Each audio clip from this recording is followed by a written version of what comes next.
जय बंसी वाले की आप सभी को। तो आइए आज की कथा का प्रारंभ करते हैं। इससे पहले एक छोटी सी प्रार्थना कि आप जब कथा सुनते हैं तो ज़रूर इसको शेयर किया कीजिए और चैनल सब्सक्राइब कर लिया कीजिए, ताकि और भी कोई भजन या कथा हो वो आपके पास अपने आप पहुंच जाए। और दूसरा, कार्तिक मास में मैंने पहले भी कहा था कि मैं निष्काम संकीर्तन करूंगी, तो आप में से जिसको भी करवाना हो वो हमसे संपर्क कर ले और बता दे।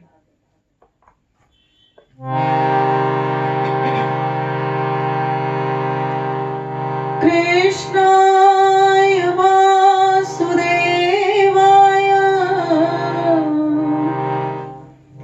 हरे परमात्मने प्रणता क्लेशनाशाय गोविन्दाय नमो नमः। वसुदेवसुतं देवं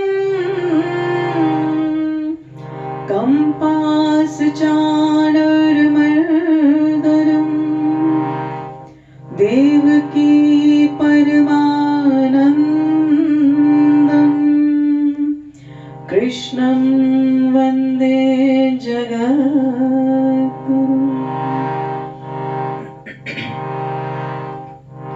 श्रीराधा राधा नाम रट जे नर आठोया, तिनकी बाधा दूर करे मेरो मुरली वालो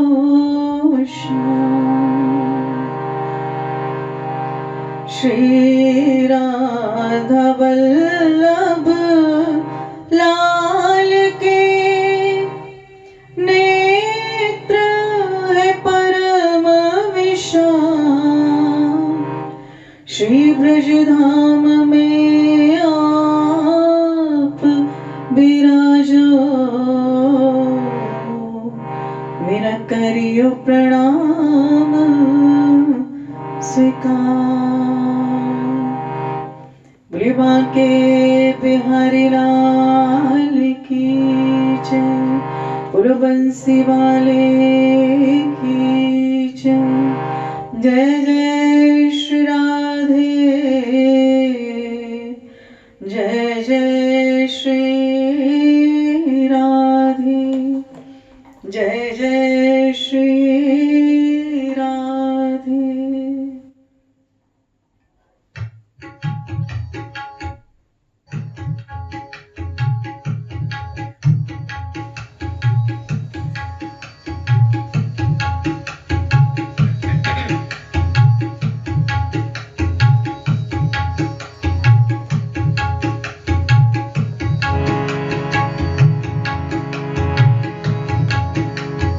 ओम नमो भगवते वासुदेवाय, वासुदेवाय हरे वासुदेवाय।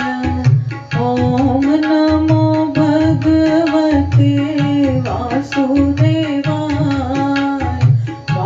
वासुदेवाय हरे वासुदेवाय, वासुदेवाय हरे वासुदेवाय।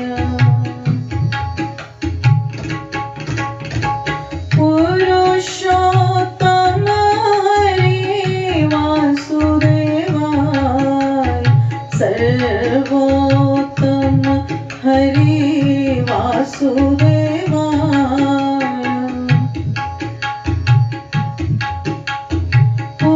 पुरुषोत्तम हरे वासुदेवाय, सर्वोत्तम हरे वासुदेवाय। ओम नमो भगवते वासुदेवाय, वासुदेवाय हरे वासुदेवाय। वासुदेवाय हरे वासुदेवाय।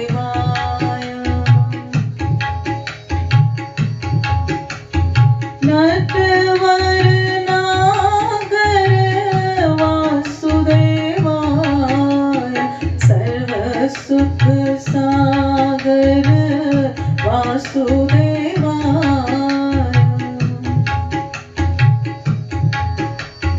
नटवर नागर वासुदेवाय सर्वसुख सागर वासुदेवाय। ओम नमो भगवते वासुदेवाय वासुदेवाय हरे वासुदेवाय वासुदेवाय हरे वासुदेवाय।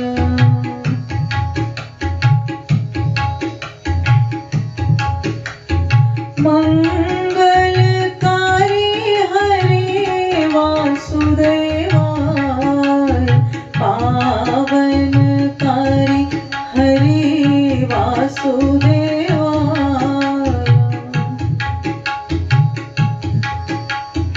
मंगलकारी हरे वासुदेवाय पावनकारी हरे वासुदेवाय।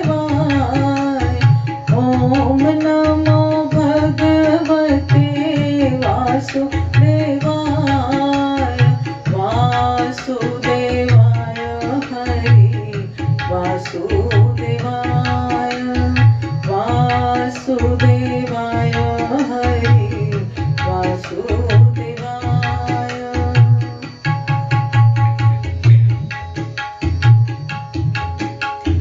द्वारकेश्वराय हरे वासुदेवाय विघ्नेश्वराय हरे वासुदेवाय।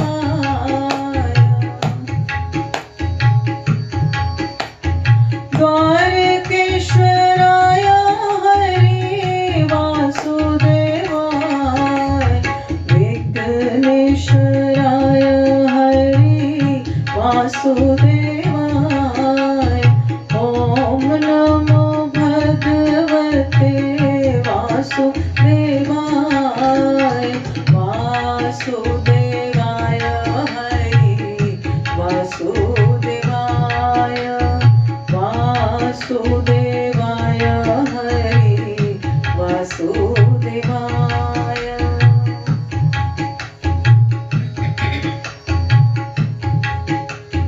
मदन मोहन हरे वासुदेवाय मनमोहन हरे वासुदेवाय।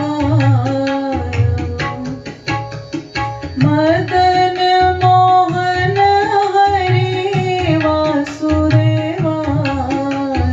मनमोहन हरे वासुदेवाय।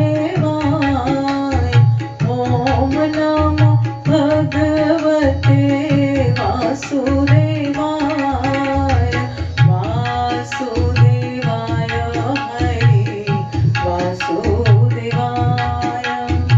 ओम नमो भगवते वासुदेवाय वासुदेवाय हरे वासुदेवाय वासुदेवाय हरे वासुदेवाय वासुदेवाय हरे वासुदेवाय। बोलिए वासुदेव भगवान की जय। बोलिए कार्तिक महात्म की जय। बोलो गंगा मैया की जय।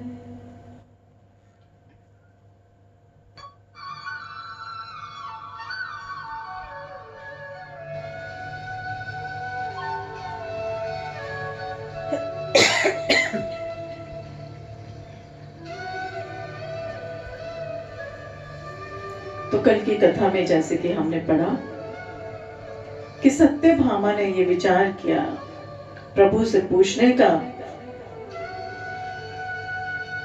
कि मैंने अपने पिछले जन्म में ऐसे कौन से पुण्य किए जिसके फल स्वरूप इस जन्म में मुझे आप पति के रूप में प्राप्त हुए हैं। तो श्री कृष्ण ने उनको उनके पिछले जन्म का सारा वृतांत बताया और उसके आगे आज की कथा। अपने पूर्व जन्म का वृतांत सुनकर सत्यभामा ने भगवान से पूछा कि हे स्वामी, आपके श्रीमुख से अपने पूर्व जन्म के वृतांत के साथ ही मैंने एकादशी तिथि एवं कार्तिक माह के व्रतों की महिमा जान ली। अब आप कृपा करके मुझे यह बताएं कि आपको यह तिथि और यह माह इतने अधिक प्रिय क्यों है। तो इस पर भगवान श्री कृष्ण बोले, हे प्रिय, एक समय ऐसे ही प्रश्न राजा पृथु ने नारद जी से किया था और उन्होंने जो कुछ उन्हें बताया वही मैं तुम्हें बताता हूँ। तो नारद जी ने राजा पृथु का बताया कि हे राजन, समुद्र पुत्र शंख बड़ा ही शक्तिशाली था। उसने अपनी शक्ति से इंद्र आदि देवताओं को स्वर्ग से बाहर कर दिया, लोकपालों से उनके अधिकार छीन लिए। उसके डर से देवराज इंद्र, देवता एवं समस्त लोकपाल मेरुगिरी की गुफाओं में जाकर छिप गए और वहां शंख उनको खोजने लगा, मगर वह उन्हें कहीं भी नहीं खोज पाया। तो उसने देवताओं की शक्ति अर्थात वेद, ज्ञान ग्रंथ, उन सभी का हरण करके जल में जाकर रहने लगा। ऐसा होने पर ब्रह्मा जी सहित सभी देवता व्याकुल हो उठे। तब सभी देवताओं को लेकर ब्रह्मा जी भगवान विष्णु की शरण में गए। उस समय भगवान विष्णु क्षीर सागर में शयन कर रहे थे। यह देखकर देवता उनकी स्तुति करने लगे। भगवान ने उनकी स्तुति से प्रसन्न होकर नेत्र खोले और सभी देवताओं को अत्यंत दीनहीन अवस्था में अपने सम्मुख खड़े देखकर पूछा कि हे देवगणों, यह तुम्हारी क्या दशा बनी हुई है?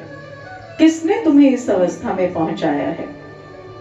तो देवताओं ने भगवान को बारंबार प्रणाम किया और बोले, प्रभु, हमें शंखासुर के कारण इस दीन अवस्था में पहुंचा दिया। उस दुष्ट ने हमें स्वर्ग से निकालकर और समस्त वेद आदि ग्रंथों का हरण कर जल में जाकर छिप गया है, जिससे देवताओं की शक्तियां क्षीण हो गई हैं। हे प्रभु, हम आपकी शरण में आए हैं, हमारा कष्ट दूर कीजिए। तो देवताओं की विनती सुनकर भगवान विष्णु ने कहा कि हे देवताओं, मैं तुम्हारा मनोरथ अवश्य पूर्ण करूंगा। कार्तिक मास के शुक्ल पक्ष की एकादशी, जो कि प्रबोधिनी एकादशी भी कहलाती है, मैं तुम्हारे कल्याण के लिए प्रयत्न करूंगा। हे देवो, समुद्र पुत्र शंख द्वारा समस्त वेद ज्ञान जो जल में छिपाए गए हैं, मैं उस असुर का वध करके तुम्हें वापस लाकर दूंगा। जो लोग कार्तिक मास की एकादशी को मेरा भजन पूजन करेंगे, वे तुम्हारी ही भांति पूजनीय होंगे। तुमने मुझे आज एकादशी वाले दिन जगाया है, अतः यह एकादशी तिथि मुझे अति प्रिय है। हे देवो, जो एकादशी और कार्तिक माह के श्रद्धा पूर्वक व्रत करेंगे, वह मेरी विशेष कृपा को प्राप्त करेंगे। तो श्री सूत जी ने कहा कि हे ऋषियों, जो भी श्रद्धा, भक्ति और विश्वास के साथ इस कथा को पढ़ेगा अथवा सुनेगा, उसे प्रभु की कृपा से संसार के सभी सुख प्राप्त होंगे। तो यह वार्तालाप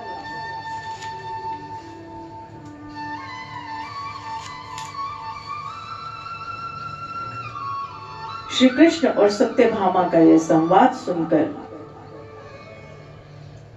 नारद जी से नहीं, ब्रह्मा जी से प्रार्थना की कि हे पितामह, कार्तिक मास में तुलसी मंजरी और भगवान शालिग्राम की महिमा के बारे में विस्तार पूर्वक बताएं।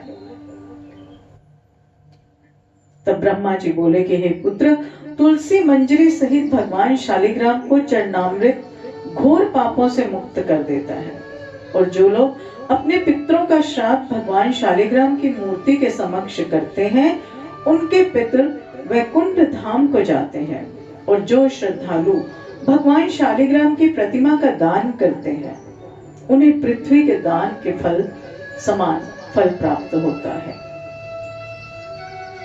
तो ब्रह्मा जी ने कहा कि हे देव ऋषि, पंचदेव की अलग अलग पुष्पों से पूजा करनी चाहिए। भगवान विष्णु का केतकी के पुष्पों से, भगवान शिव का पूजन बिल्व पत्रों से, रक्त पुष्पों से सूर्य का, धतूरे के पुष्पों से गणेश जी का, एवं शक्ति का पूजन रक्त पुष्पों से करना चाहिए। जो भगवान विष्णु का पूजन कमल से तथा लक्ष्मी का पूजन मालती एवं चंपा के फूलों से करता है, उसे परम पद की प्राप्ति होती है। किंतु जो भक्त भगवान का पूजन तुलसी से करता है, उसकी महिमा ही अकथनीय है। बोलो कार्तिक महात्म की जय। तो तुलसी का महत्व तो आप सभी को पता ही है कि भगवान के 56 भोग के ऊपर अगर आपने एक तुलसी रख दी तो वो तुलसी पूरे 56 भोग पे भारी पड़ती है। और यदि आपके पास भोग लगाने के लिए कुछ नहीं है और भगवान को केवल आप एक तुलसी का पत्ता अर्पण कर देते हैं, तो उसी से भगवान तृप्त हो जाते हैं और उसका बहुत अधिक फल प्राप्त होता है।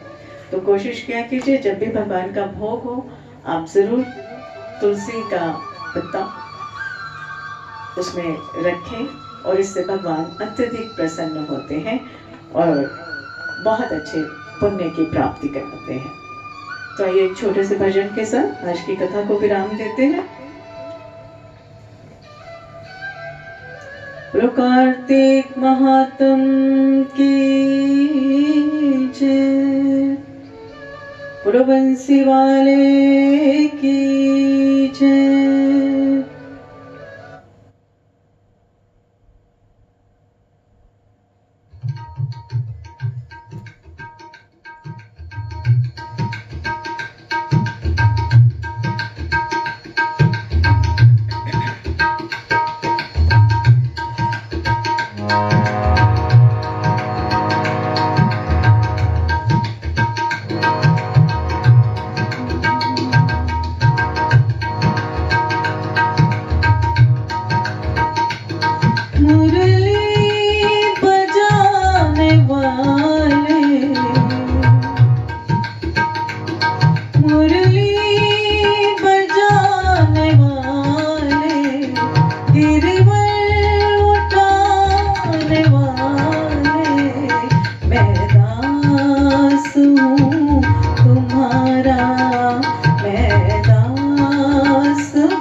भव पार करने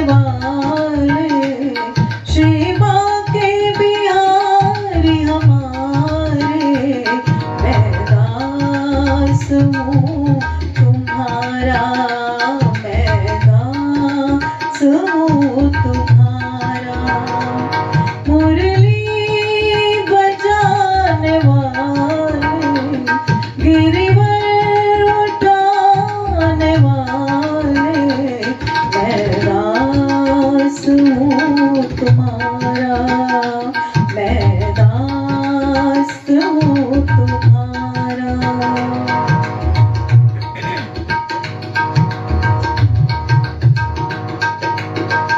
तेरी माया ने प्रभु मुझको जग में खूब नचाया,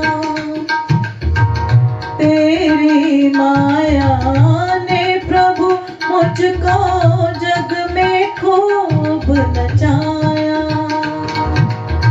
दीन बंधु भव तारण प्रभु जी, नाम तुम्हारा गाया, सर्वत्र रहने वाले श्री राधा रमण हमारे, मैं दास हूँ तुम्हारा, मैं दास हूँ तुम्हारा, मुरली बजाने वाले, गिरिवर उठाने वाले, मैं दास हूँ तुम्हारा, मैं दास हूँ तुम्हारा।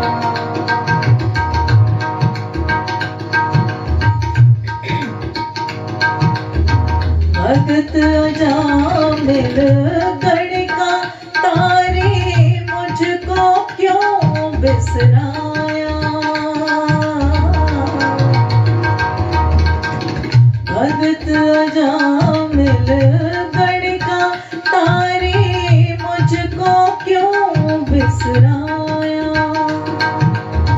कृष्ण चंद्र विनती है हमारी, द्वार तिहारे आया, हृदय में रहने वाले श्री बांके बिहारी हमारे, मैं दास हूँ तुम्हारा, मैं दास हूँ तुम्हारा, मुरली बजाने वाले, गिरिवर उठाने वाले, मैं दास हूँ तुम्हारा, मैं दास हूँ तुम्हारा, मैं दास हूँ तुम्हारा, मैं दास हूँ तुम्हारा, मैं दास हूँ तुम्हारा, मैं दास हूँ तुम्हारा, मैं दास हूँ तुम्हारा, मैं दास हूँ तुम्हारा। बोलिए बांके बिहारी लाल की जय। तो प्रभु दास हो तुम्हारा, और दास ही बनाकर रखना, इससे ज्यादा और कुछ नहीं चाहिए। और इसी के साथ ही आप सभी का दिन शुभ हो। कथा को यहीं पर विराम देते हैं, कल फिर मिलेंगे। जय बंसी वाले की, राधे राधे।